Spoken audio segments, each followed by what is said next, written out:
give his introductory remarks. అందరికీ నమస్కారం.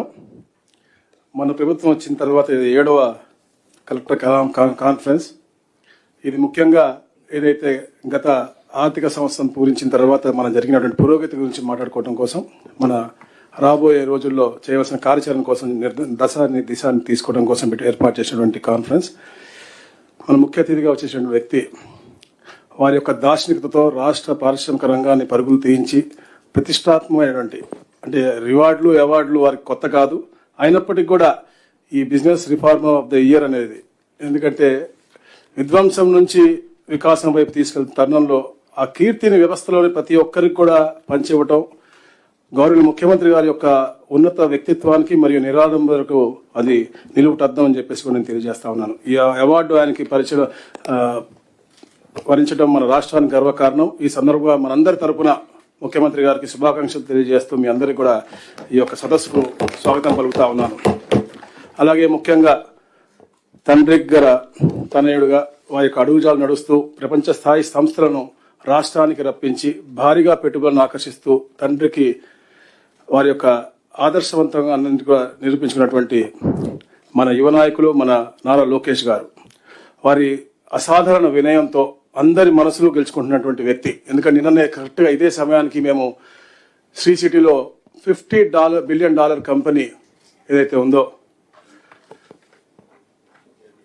Carrier, వారి CEO డేవ్ వచ్చారు. వారు కేవలం ఒక గ్రౌండ్ బ్రేకింగ్ కోసం వచ్చారు. కానీ ఏదైతే లోకేష్ గారు అప్రోచ్, వారు కాన్ఫిడెంట్ గా ఈ స్టేట్ గురించి చెప్పినటువంటి విషయాలు వారు గమనించి తప్పకుండా నెక్స్ట్ ఇన్వెస్ట్మెంట్ కూడా పెద్ద ఎత్తున మేము ఇక్కడే పెట్టబోతున్నామని చెప్పిన హామీ ఇచ్చారు. అంటే అది మన పరిపాలన యొక్క, ఇది మన నాయకుల యొక్క చిత్తశుద్ధం తెలియజేస్తా ఉన్నాను. అలాగే ముఖ్యంగా పల్లె ప్రగతి కోసం ఏదైతే సారథులుగా ఉన్నటువంటి ఉప ముఖ్యమంత్రి వర్యులు వారు అనారోగ్యంతో రాలేకపోయారు, వారికి కూడా ఇక్కడి నుంచే వారి కృతజ్ఞతలు తెలియజేస్తా ఉన్నాను.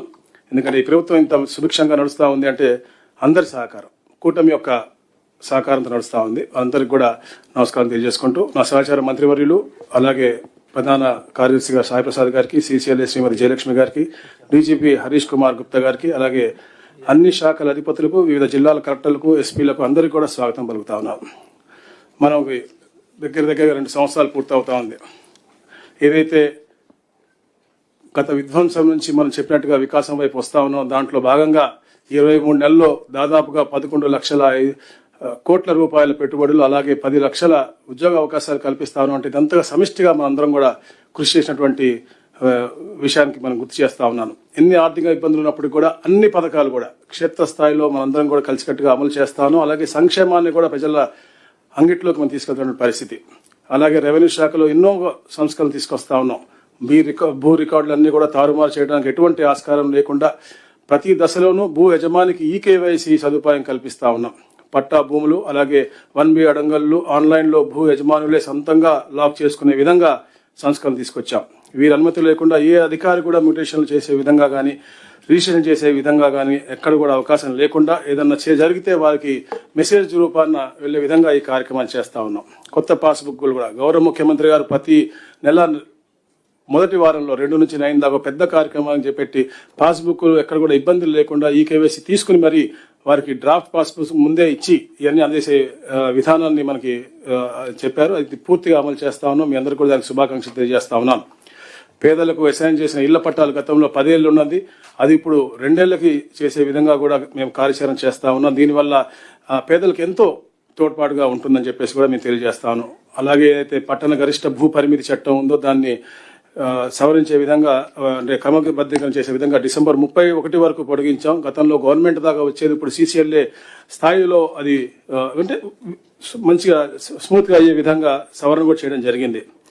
అలాగే ఎన్నో ఏళ్లగా ఈ విలేజ్ సర్వీస్ ఇనాములు ఏదైతే పెద్ద సమస్యగా ఉందో ఈ రాష్ట్రంలో ఎన్నో మన గ్రీవెస్లు వస్తా ఉన్నాయి, అవి కూడా గౌరవ ముఖ్యమంత్రి ఆదేశాలతో 22A నుంచి తొలగిస్తూ మన ఉత్తర్వులు ఇచ్చాము. 137,000 ఎకరాలు దీని ద్వారా పేదలకు లబ్ధి పొందింది.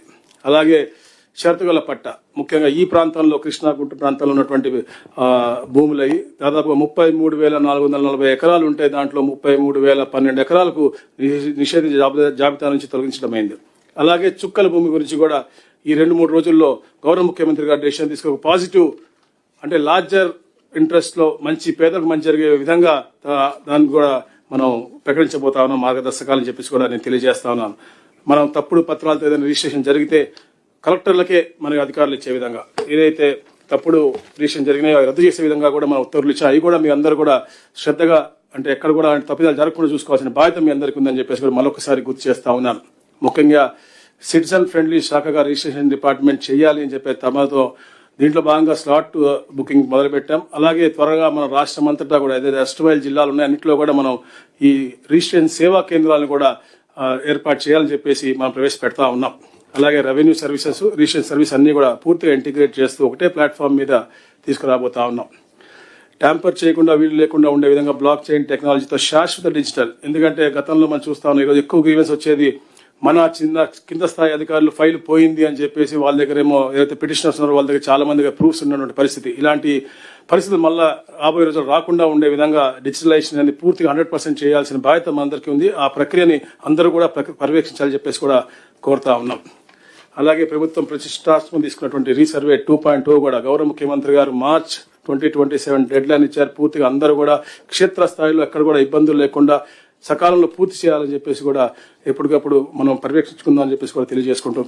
అలాగే కూటమి ప్రభుత్వం నవ్యాంధ్ర స్వర్ణాంధ్రగా మార్చేందుకు కష్టపడతా ఉంది. కష్టాన్ని ప్రపంచం మొత్తం గుర్తించి ఈ రోజు ఏపీ వైపు చూస్తూ ఉంది. మనమంతా ప్రభుత్వం యొక్క ఆశయాలు, ఉద్దేశాలు మరింత లోతుగా అర్థం చేసుకుని చిత్తశుద్ధితో పనిచేయాలని చెప్పేసి కోరుకుంటూ, మరి ముఖ్యంగా ఏదైతే స్పీడ్ ఆఫ్ డెలివరీ గవర్నెన్స్ మనం చెప్తా ఉన్నాం అది క్షేత్ర స్థాయిలో అమలు అయ్యే విధంగా అందరూ కూడా చేయాలని చెప్పేసి తెలియజేసుకుంటూ, ఆఖరిగా ఒక్క నిమిషం నేను ఏదైతే గౌరవ ముఖ్యమంత్రి గారు మన ఒక అద్భుతమైన అవకాశం ఇచ్చారు మాలో ఒక 6గురికి సింగపూర్ ఒక టూర్కి, దాని గురించి ఒక నిమిషం చెప్పాలి నేను. ఎందుకంటే మామూలుగా వెళ్లే ముందు చాలా మంది అన్నారు ఎందుకు వెళ్తున్నారు, ఏం చేస్తారు, ఏం చెప్తారని. కానీ ఇది ఒక అద్భుతం.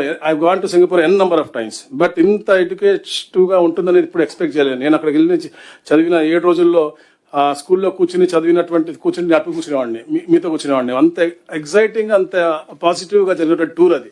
సో అది తప్పకుండా ఇది ఈ వేదికలో చెప్పాలి అని చెప్పేసి నేను అనుకుంటా ఉన్నాను. ఎందుకంటే వాళ్ళు ముఖ్యంగా సింగపూర్ ఎవరైతే ఉన్నారో స్మాల్ కంట్రీ, బట్ వారి యొక్క ఇంటిగ్రేషన్ కానీ, వాళ్ళ అకౌంటబిలిటీ కానీ, వారి యొక్క గవర్నెన్స్ అనేది, అంటే we are some issues we are far head then them, like RTGS dashboards అవ్వచ్చు, లేకపోతే రియల్ టైమ్ మానిటరింగ్ అవ్వచ్చు, అని మనం హెడ్ ఉన్నాం. కానీ వారి అకౌంటబిలిటీస్ అనేది 100% ఉంది.